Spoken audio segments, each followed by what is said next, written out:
नमस्कार दोस्तों, मैं पुनीत भटनागर तहे दिल से थैंक यू इंडिया का जो कि एक ज़बरदस्त चैनल है उसका धन्यवाद करना चाहता हूं कि आज इतने सारे एपिसोड्स आप उनके माध्यम से आप तक पहुंचने का सीधा ज़रिया रहे। थैंक यू इंडिया चैनल को मेरा बहुत बहुत धन्यवाद कि आज आप लोगों से मुखातिब होने का, आप लोगों से बात करने का मुझे अवसर दिया। आज जिस विषय पर हम चर्चा करने जा रहे हैं वो चर्चा हमारी ज़िंदगी में एक बहुत बड़ा सुकून ला सकती है। Real life versus reel life, ये शायद पहले भी आपने सुना होगा।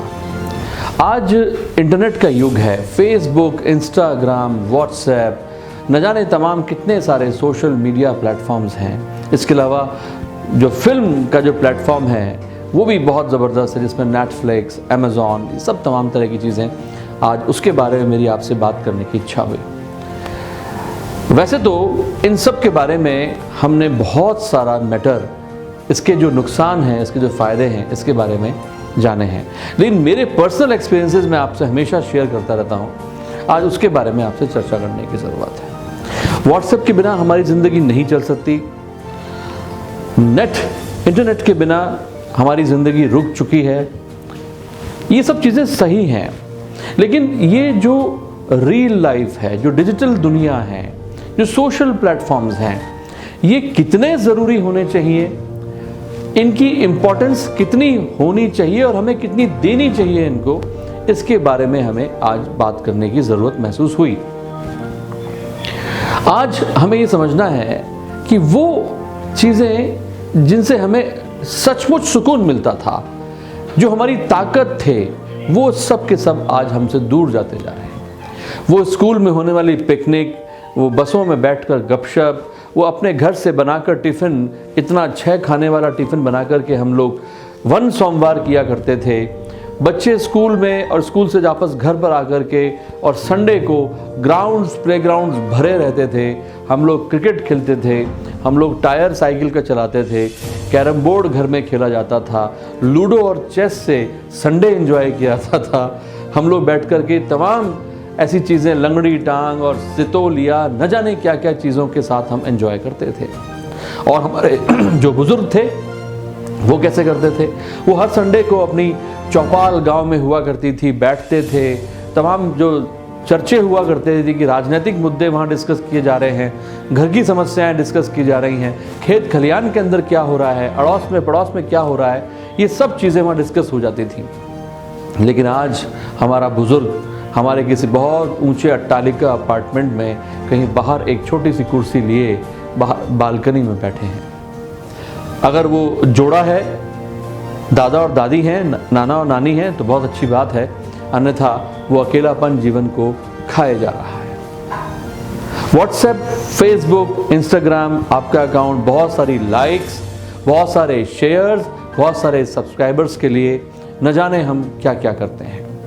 हमारे माँ बाप जिन्होंने हमें खून पसीने की कमाई से न जाने कौन से बड़े बड़े शहरों के अंदर हमें भेजा, मेट्रो सिटीज़ में भेजा, मुंबई, आपका पुणे, न जाने दिल्ली, न जाने बैंगलोर, न जाने कहाँ कहाँ भेजा, लेकिन वहाँ जाकर के हम अपने हॉस्टल्स में, अपने लिविंग रूम्स के अंदर वीडियोस बना रहे हैं। वीडियोस बना करके शेयर अच्छा है, लेकिन मेरा आज आपसे कहना ये है, ये कितना ज़रूरी है, इसमें कितनी इम्पोर्टेंस दी जाए।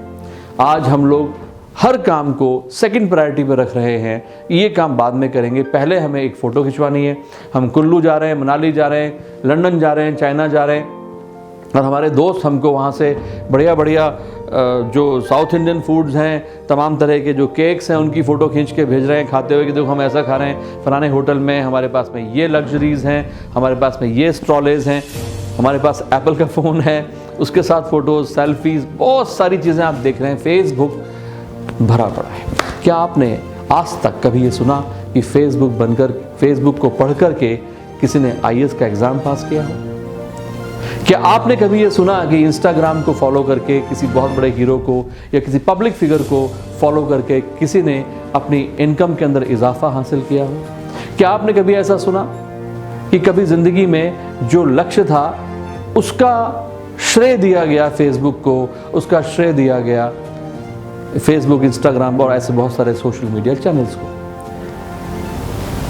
एक छोटी सी बात जो मेरे दिल के बहुत करीब है आपसे शेयर करना चाहूँगा।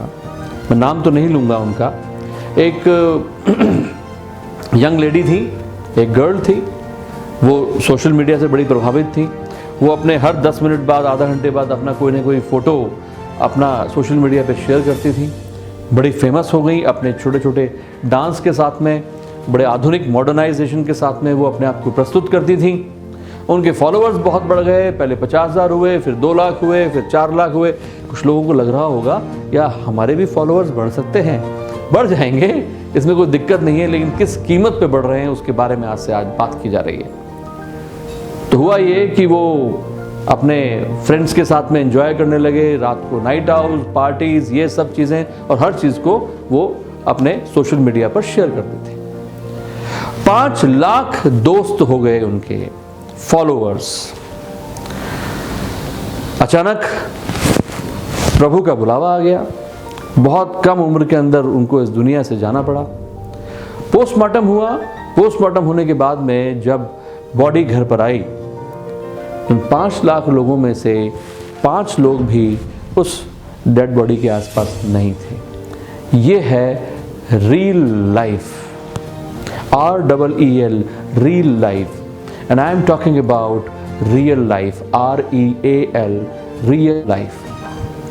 दिल पे हाथ रख के देखिए। उन माँ बाप के अलावा और वो 2 दोस्त जो उसके क्लास फेलो थे और उसकी बड़ी बहन के अलावा आसपास कोई नहीं था साथियों।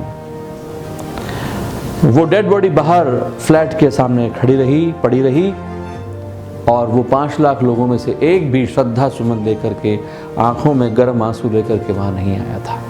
वो माँ बाप बाहर बिलख रहे थे, जिसको उस लड़की ने शायद वो टाइम, क्वालिटी टाइम स्पेंड नहीं किया माँ बाप के साथ जो उन्हें करना चाहिए था। वो बहन बिलख बिलख के कह रही थी, अब मैं अपनी बहन को कहाँ से लाऊं।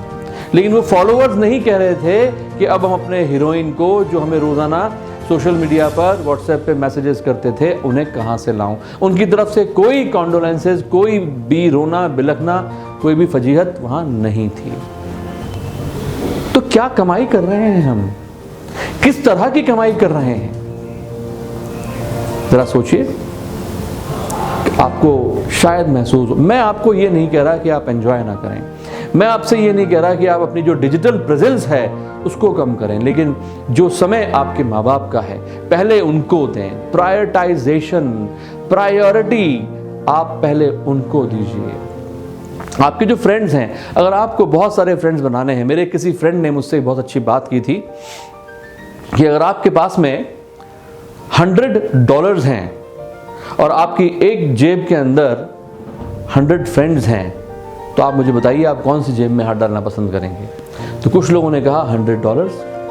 तो मेरे फ्रेंड जो काबिल दोस्त हैं, उन्होंने मुझसे एक सवाल पूछा कि वो $100 तो कुछ समय बाद खर्च हो जाएंगे, लेकिन अगर आपने उस पॉकेट में हाथ डाला, यानी आपने उसको सेलेक्ट किया कि आपके पास में 100 फ्रेंड्स हैं, तो न जाने कैसे कितने $100 आप उनके साथ मिलके कमा सकते हैं।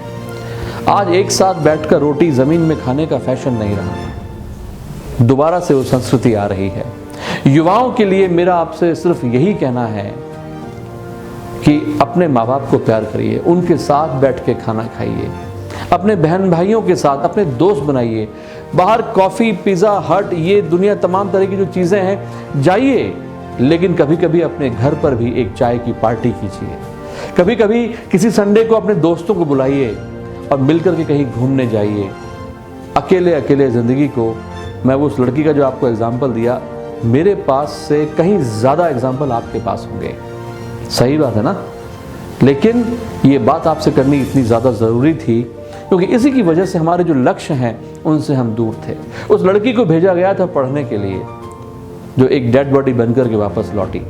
वजह कुछ भी रही हो, वो डिस्कस करने की ज़रूरत नहीं है, लेकिन वो क्वालिटी टाइम जो रात का समय उसे अपने माँ बाप के साथ फ़ोन पे गुजारना चाहिए था, उनके हालचाल, उनके सुख दुख के बारे में पूछना चाहिए था, वो सारा का सारा समय कहाँ जा रहा था मेरे दोस्तों?